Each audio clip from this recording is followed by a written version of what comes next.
This is the BBC Home Service. We present Richard Burton and John Neville in Henry at Agincourt, a sequence from William Shakespeare's Henry V, devised for broadcasting on the eve of St. George's Day.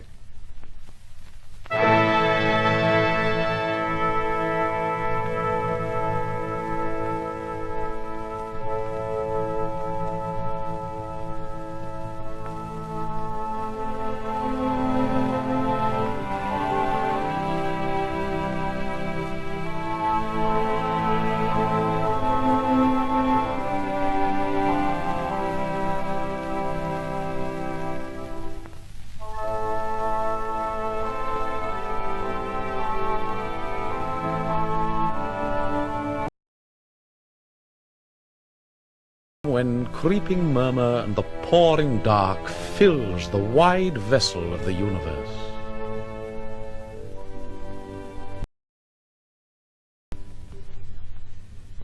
From camp to camp, through the fight, the hum of either army stilly sounds, that the fixed sentinels almost receive the secret whispers of each other's watch. Fire answers fire. Through their paly flames each battle sees the other's umbered face. Steed threatens steed in high and boastful neighs, piercing the night's dull ear. And from the tents the armourers accomplishing the nights, with busy hammers closing rivets up, give dreadful note of preparation.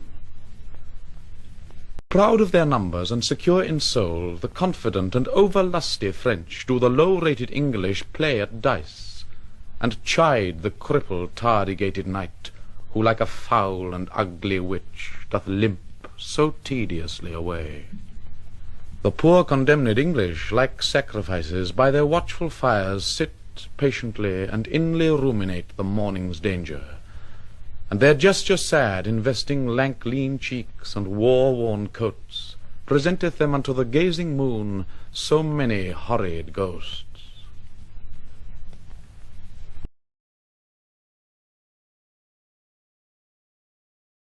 Walking from watch to watch, from tent to tent, let him cry praise and glory on his head, for forth he goes, and visits all his host, bids them good morrow with a modest smile, and calls them brothers, friends, and countrymen.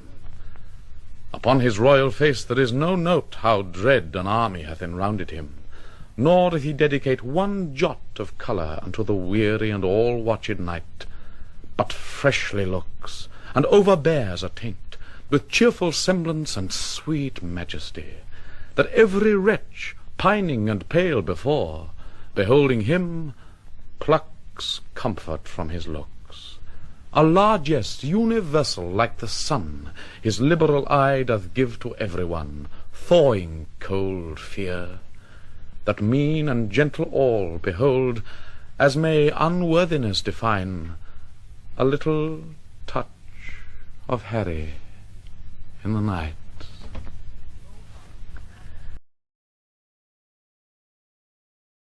Oh, for pity, we shall much disgrace with 4 or 5 most vile and ragged foils, right ill-disposed in brawl ridiculous, the name of Agincourt. Yet sit and see, minding true things by what their mockeries be.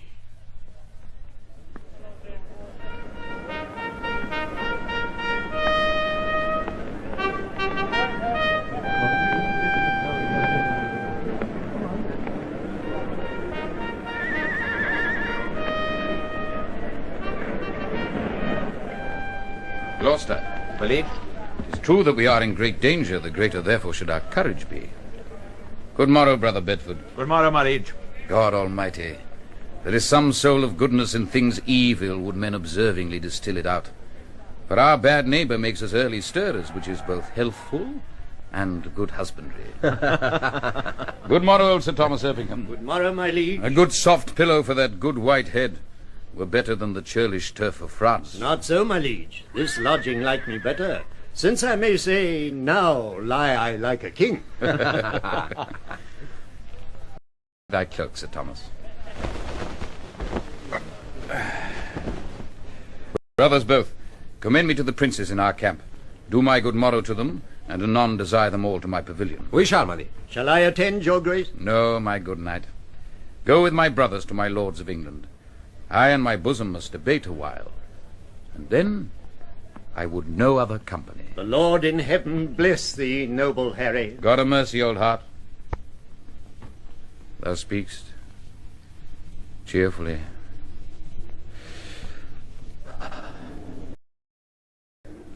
Who comes here? I will withdraw and mark. Captain Fluellen. So, in the name of Jesus Christ, speak lower.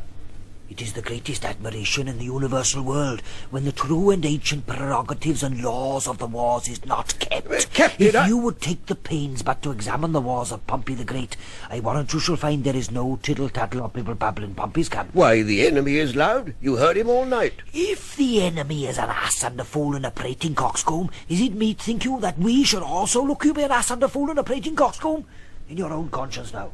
I will speak lower. I pray you and beseech you that you will. Though it appear a little out of fashion, there is much care and valour in this Welshman. Brother John Bates, is not that the morning which breaks yonder? I think it be. We have no great cause to desire the approach of day. We see yonder the beginning of the day, but I think we shall never see the end of it.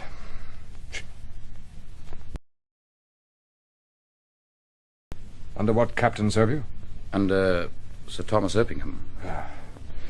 A good old commander, and a most kind gentleman. I pray you, what thinks he of our estate? Even as men wrecked upon a sand that look to be washed off the next tide.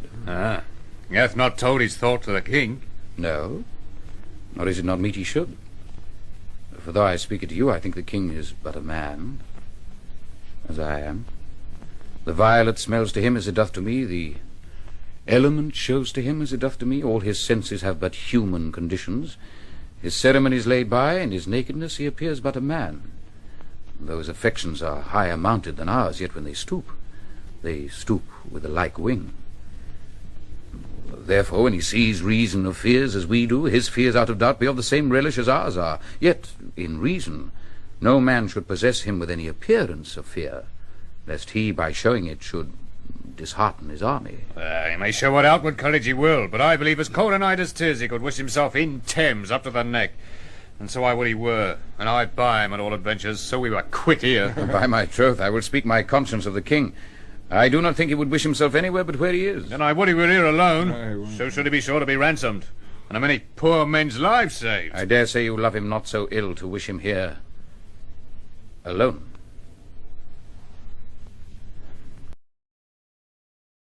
This to feel other men's minds.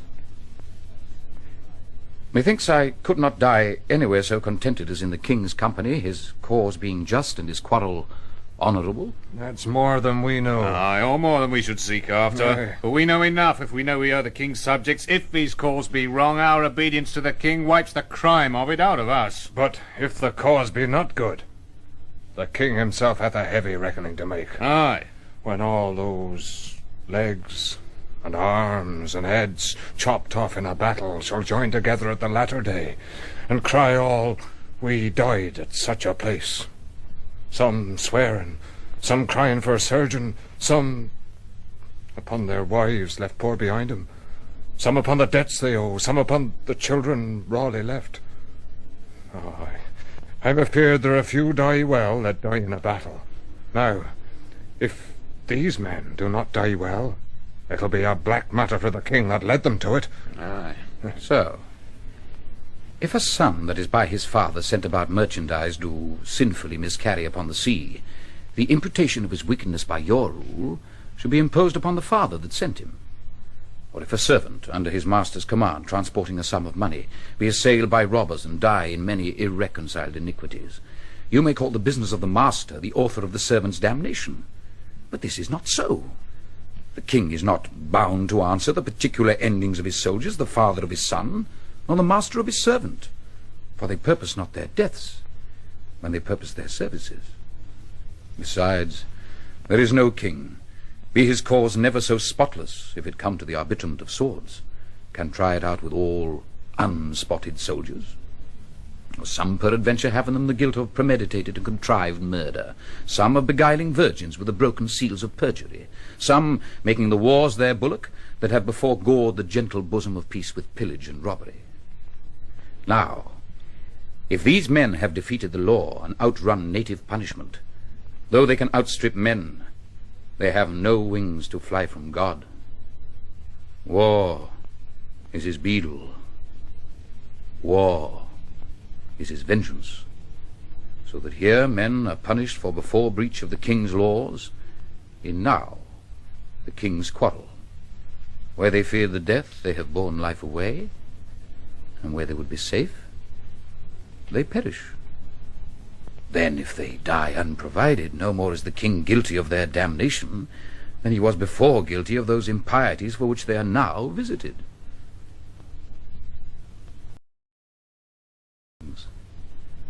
But every subject's soul is his own. Therefore should every soldier in the wars do as every sick man in his bed, wash every mote out of his conscience, and dying so, death were to him advantage, or not dying, the time was blessedly lost wherein such preparation was gained. And in him that escapes, it were not sin to think that, making God so free an offer, he let him outlive that day to see his greatness, and to teach others how they should prepare.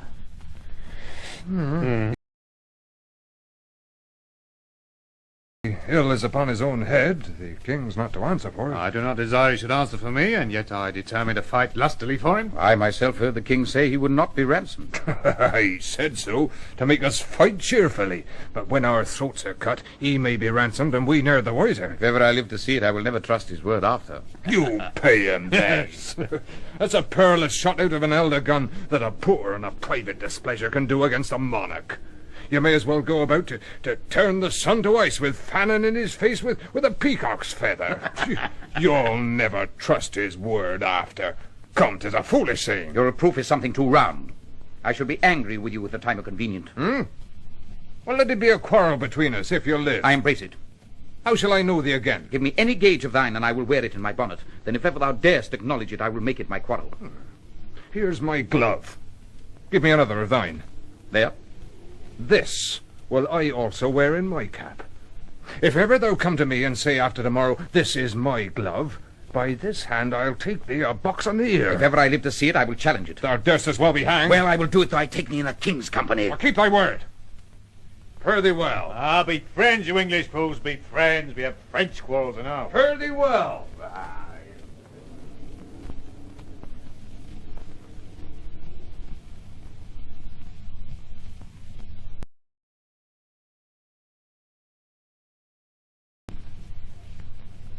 King.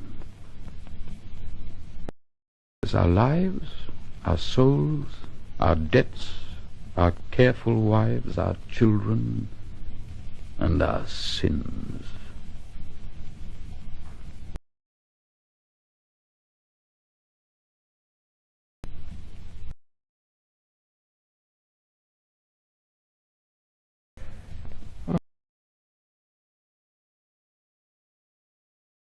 Breath of every fool whose sense no more can feel but his own ringing.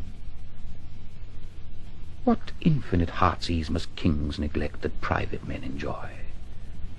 And what have kings that privates have not too, save ceremony, save general ceremony? And what art thou, thou idle ceremony? What kind of God art thou that sufferest more of mortal griefs than do thy worshippers? What are thy rents? What are thy comings in? O ceremony, show me but thy worth.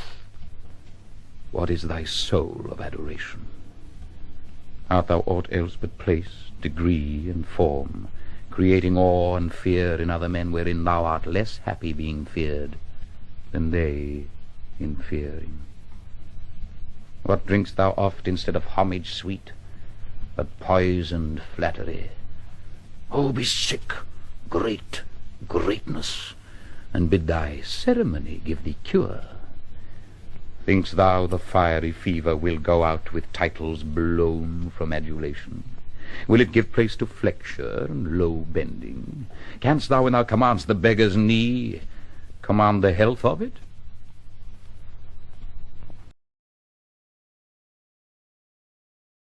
So subtly with a king's repose.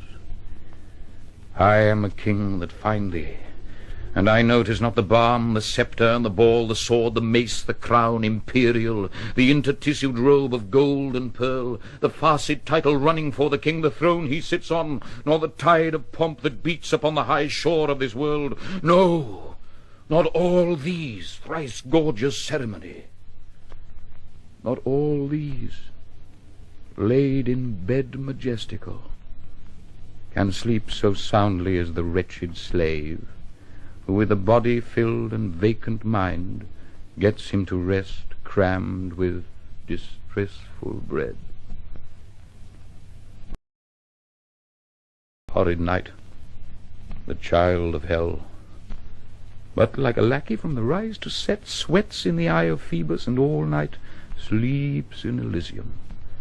Next day after dawn doth rise, and help Hyperion to his horse, and follow so the ever-running year with profitable labour to his grave. Ceremony, such a wretch, winding up days with toil and nights with sleep, had the forehand advantage of a king.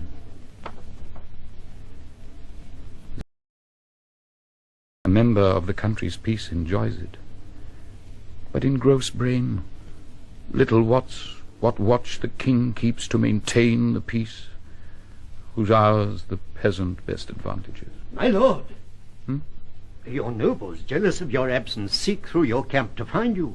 Good old knight. Collect them all together at my tent. I'll be before thee. I shall do it, my lord.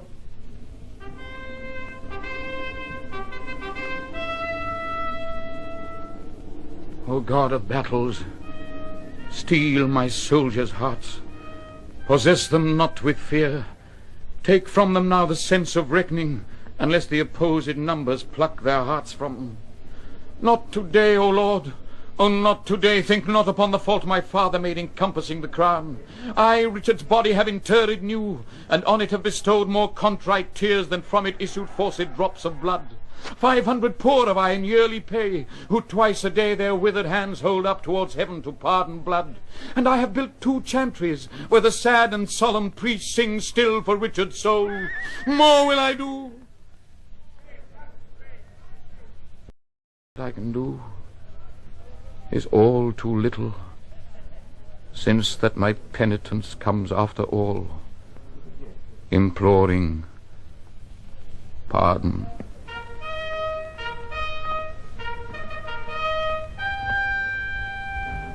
My liege! My brother Gloucester's wife. Stay, Gloucester, stay, and I will go with thee. The day, my friends, and all things, stay for me.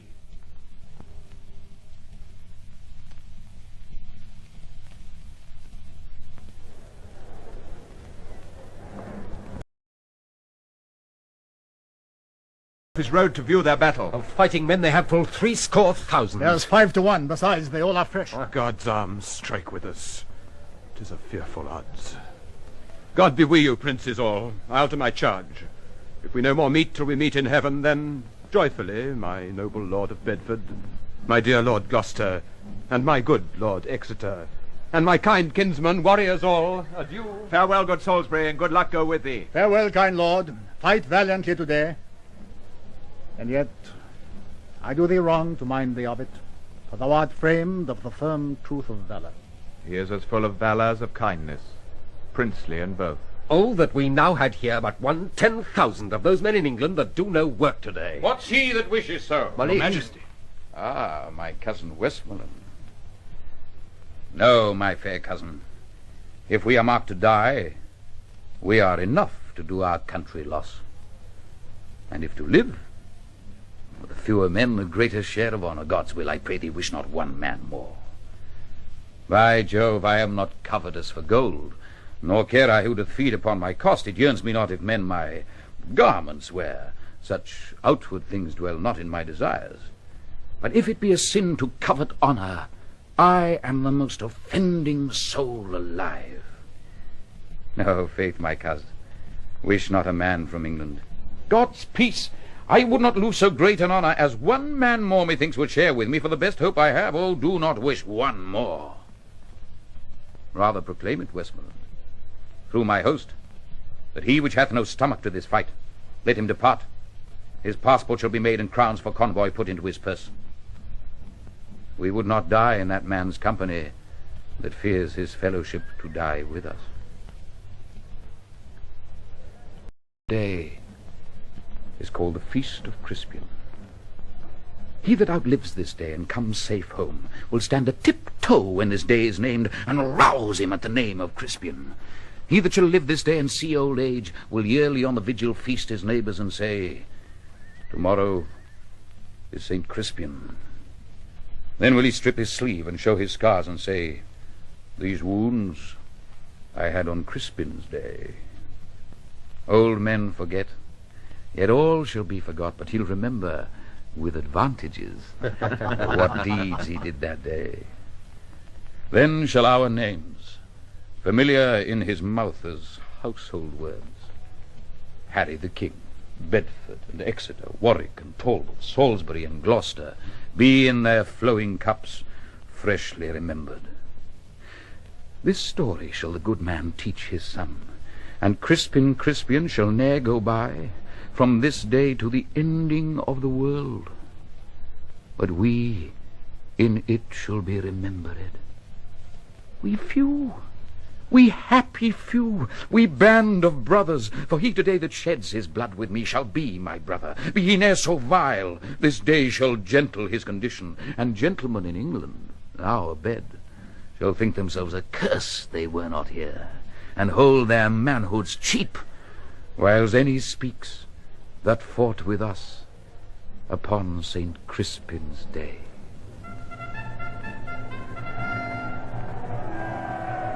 My sovereign lord, bestow yourself with speed.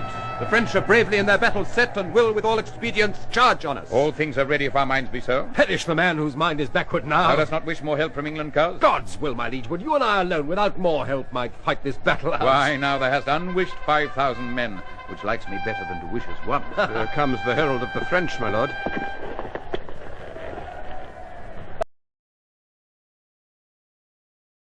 Thy ransom thou wilt now compound before thy most assured overthrow. For certainly thou art so near the gulf, thou needs must be unglutted. Besides, in mercy, the constable desires thee thou wilt mind thy followers of repentance, that their souls may make a peaceful and a sweet retire from off these fields, where wretches, their poor bodies must lie and fester. Who hath sent thee now? The Constable of France. I pray thee, bear my former answer back. Bid them achieve me, and then sell my bones.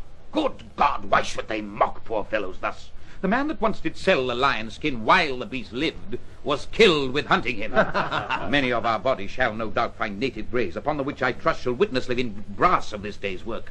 And those that leave their valiant bones in France dying like men, though buried in your dung hills, they shall be famed, for there the sun shall greet them, and draw their honours reeking up to heaven, leaving their earthly parts to choke your clime, the smell whereof shall breed a plague in France. We are but warriors for the working day. Our gayness and our guilt are all besmirched with rainy marching in the painful field. There's not a piece of feather in our host. Good argument, I hope we will not fly. And time hath worn us into slovenry. But by the mass, our hearts are in the trim, and my poor soldiers tell me yet ere night they'll be in fresher robes, or they will pluck the gay new coats through the French soldiers' ears and turn them out of service. If they do this, as if God please they shall, my ransom then will soon be levied.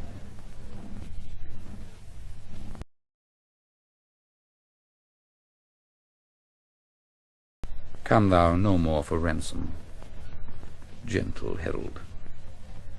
They shall have none, I swear, but these my bones, which if they have as I will leave them, shall yield them little. I shall, King Harry, and so fare thee well. Thou never shalt hear herald any more. My lord, most humbly on my knee, I beg the leading of the vanward. Take it, brave York. Now, soldiers, march away, And how thou pleasest, God, dispose the day. Forward!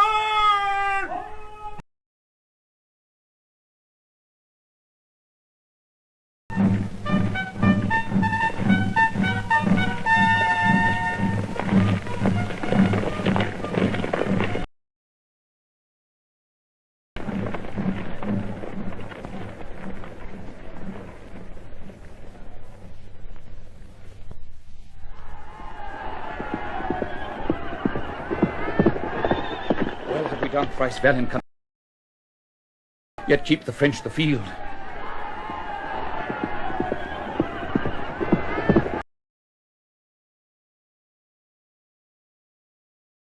Thrice within this hour I saw him down, thrice up again and fighting, from helmet to the spur all blood he was. In which array, brave soldier, doth he lie larding the plain? And by his bloody side, yoke fellow to his honour-owing wounds, the noble Earl of Suffolk also lies. Suffolk first died, and York, all haggled over, comes to him where in gore he lay ensteeped, and takes him by the beard, kisses the gashes that bloodily did yawn upon his face, and cries aloud, "Tarry, dear cousin Suffolk, my soul shall thine keep company to heaven. Tarry, sweet soul, for mine, then fly abreast, as in this glorious and well-foughten field we kept together in our chivalry." Upon these words I came and cheered him up. He smiled me in the face, wrought me his hand, and with a feeble grip says, "Dear my lord, commend my service to my sovereign." So did he turn, and over Suffolk's neck he threw his wounded arm and kissed his lips. And so, espoused to death, with blood he sealed a testament of noble ending love. The pretty and sweet manner of it forced those waters from me which I would have stopped, but I had not so much of man in me. And all my mother came into mine eyes, and gave me up to tears. I blame you not. For hearing this, I must perforce compound with mistful eyes, or they will issue too. But hark! What new alarm is this saying? The French have reinforced their scattered men. Give the word through!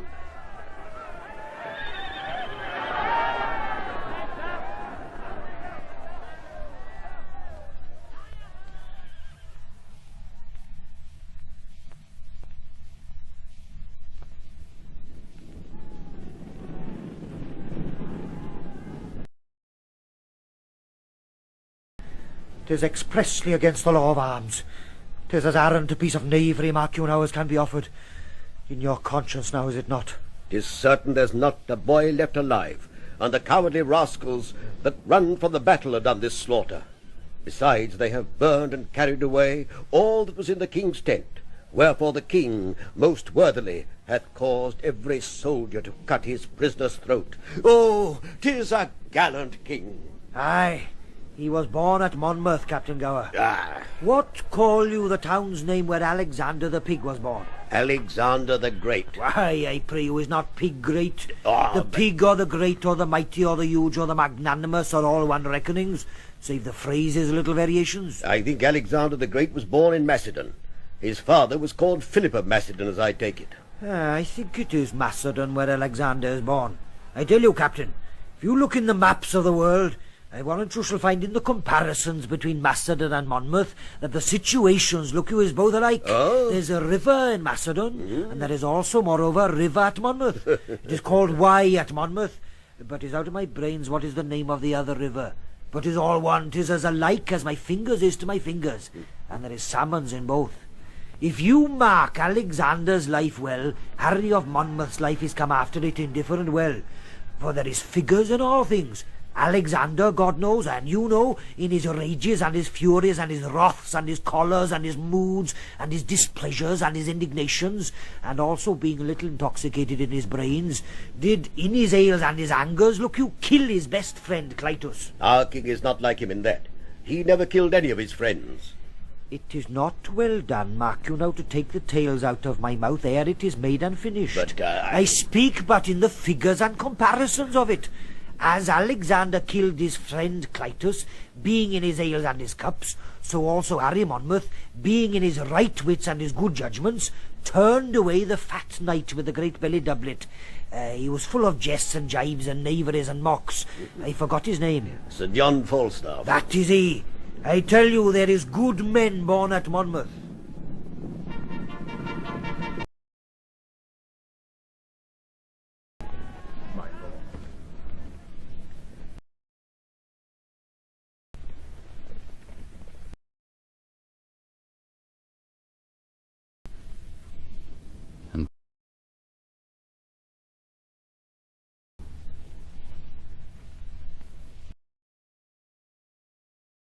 Ride thou unto the horsemen on yon hill. If they will fight with us, bid them come down, or void the field. They do offend our sight. Besides, we'll cut the throats of those we have, and not a man of them that we shall take shall taste our mercy.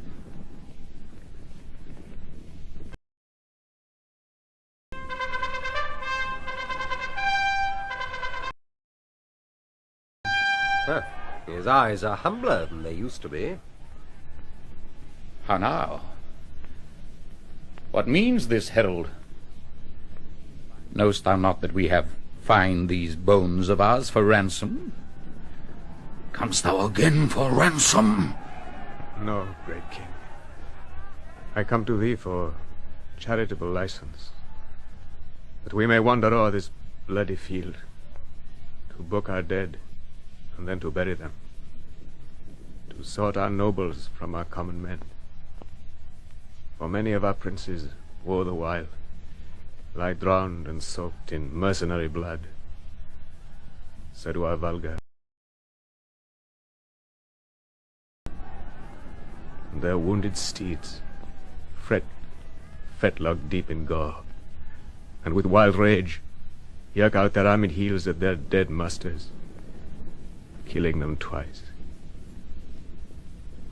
Leave, great king, to view the field in safety and dispose of their dead bodies.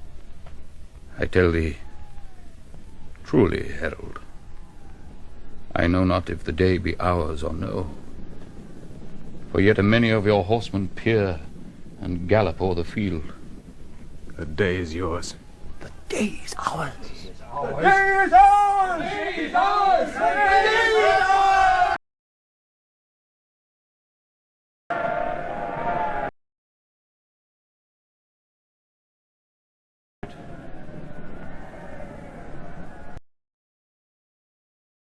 Call that stands hard by. They call it Agincourt. Then call we this the field of Agincourt, fought on the day of Crispin Crispianus. Your Majesty. Hmm? Your grandfather of famous memory, and please your Majesty, and your great-uncle Edward the Black Prince of Wales, as I have read in the chronicles, fought a most brave battle here in France. They did, Llewellyn. Your Majesty says very true. Your Majesty is remembered of it. The Welshmen did good service, in a garden where leeks did grow, wearing leeks in their Monmouth caps, which your Majesty know to this hour is an honourable badge of the service. And I do believe your Majesty takes no scorn to wear the leek upon St. David's Day. I wear it for a memorable honour, for I am Welsh, you know, good countryman. All the water and why cannot wash your Majesty's Welsh blood out of your body. I can tell you that. God bless it and preserve it as long as it pleases Grace. And His Majesty too. Thanks, good my countryman. By Jesu, I am your Majesty's countryman. I care not who knows it. I will confess it to all the world. I need not to be ashamed of your Majesty, praise be God, so long as your Majesty is an honest man. God keep me so. Herald, go with Montjoy. Bring me just notice of the numbers dead on both our parts. Your Majesty.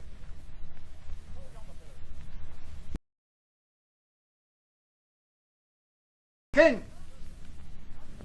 Soldier, why wearest thou that glove in thy cap? And please your majesty, 'tis the gage of one that I should fight withal, if he be alive. An Englishman? And please your majesty, a rascal that swaggered with me last night, who, if alive and ever dared to challenge this glove, I have sworn to take him a box of the ear. Or if I can see my glove in his cap, which he swore as he was a soldier he would wear if alive, I'll strike it out soundly. What think you, Captain Llewellyn? Is it meet this soldier keep his oath? He's a craven and a villain, else and please your majesty in my conscience. Then keep thy vows, sirrah, when thou meetst the fellow. So I will, my liege, as I live. Who servest thou under?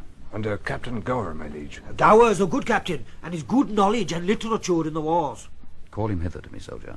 I will, my liege. Captain Llewellyn, Your majesty. take thou this glove and stick it in thy cap. If any man challenge it, he is an enemy to our person.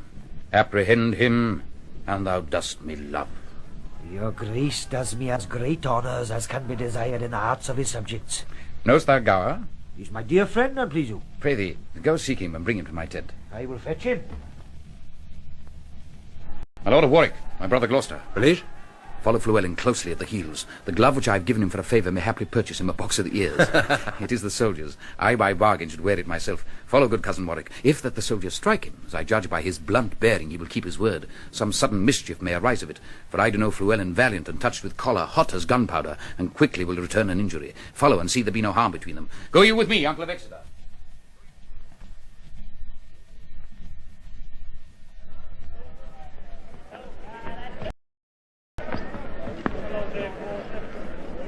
I warrant it is to knight you, Captain. God's will and his pleasure, Captain Gower. Yeah. I beseech you now, come apace to the king.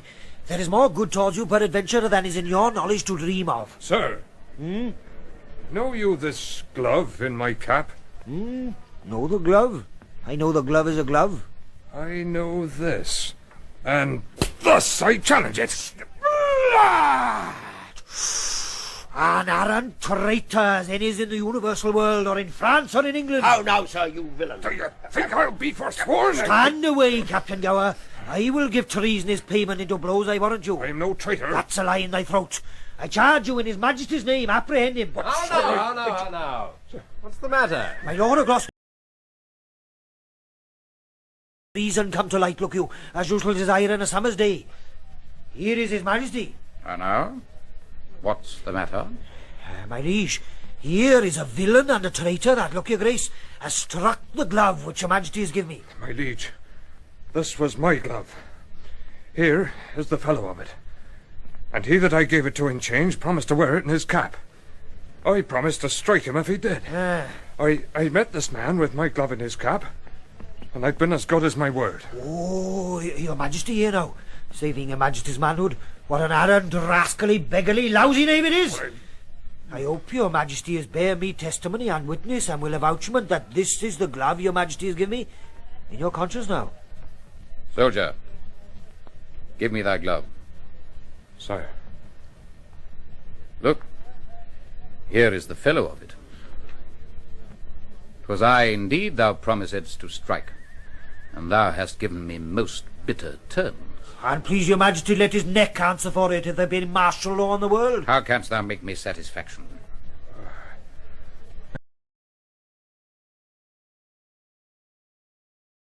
Any from mine that might offend your majesty? It was ourself thou didst abuse. Your majesty came not like yourself. You appeared to me but as a common man.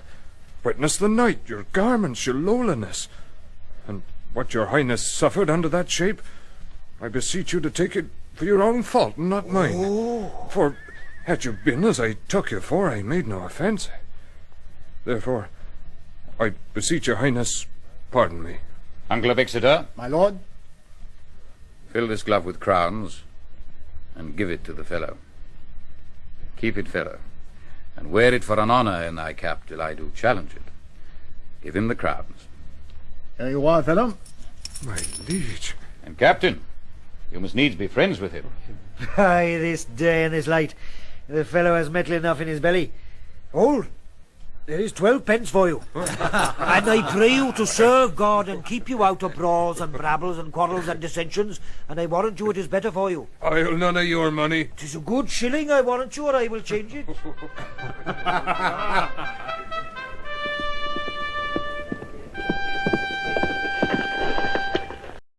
Now, Harold, are the dead numbered? Here is the number of the slaughtered French. What prisoners of good sort are taken, Uncle? Charles, Duke of Orleans, nephew to the king. John, Duke of Bourbon, and Lord Boucicaut. Of other lords and barons, knights and squires, full 1,500, besides common men. This note doth tell me of 10,000 French that in the field lie slain. 10,000. Of princes in this number and nobles bearing banners, there lie dead 126. Added to these of knights, esquires, and gallant gentlemen, 8,400, of the which 500 were but yesterday dubbed knights. So that in these 10,000 they have lost, there are but 1,600 mercenaries. The rest are princes, barons, lords, knights, squires, and gentlemen of blood and quality. Here was a royal fellowship of death.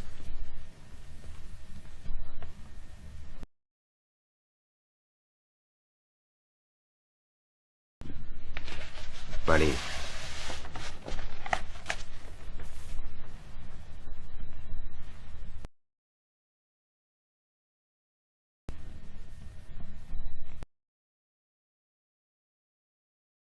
Ketley, Davy Gam,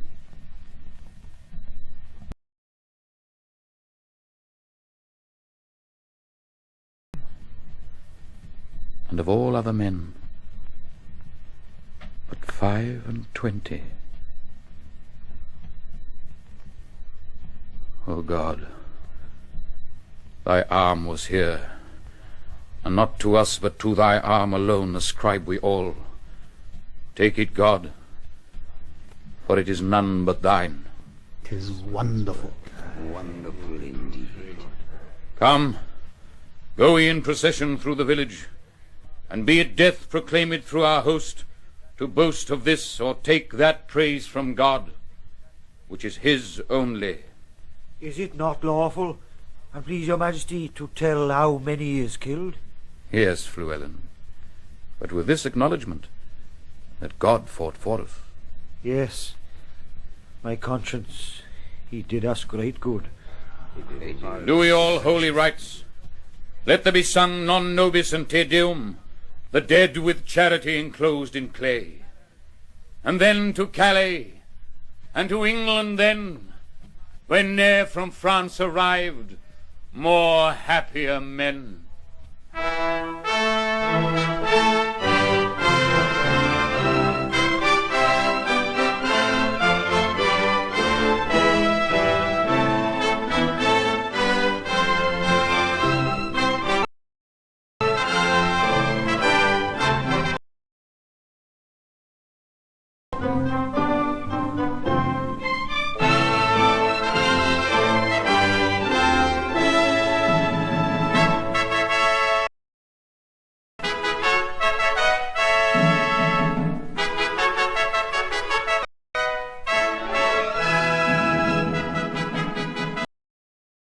Agincourt, devised from Shakespeare's Henry V.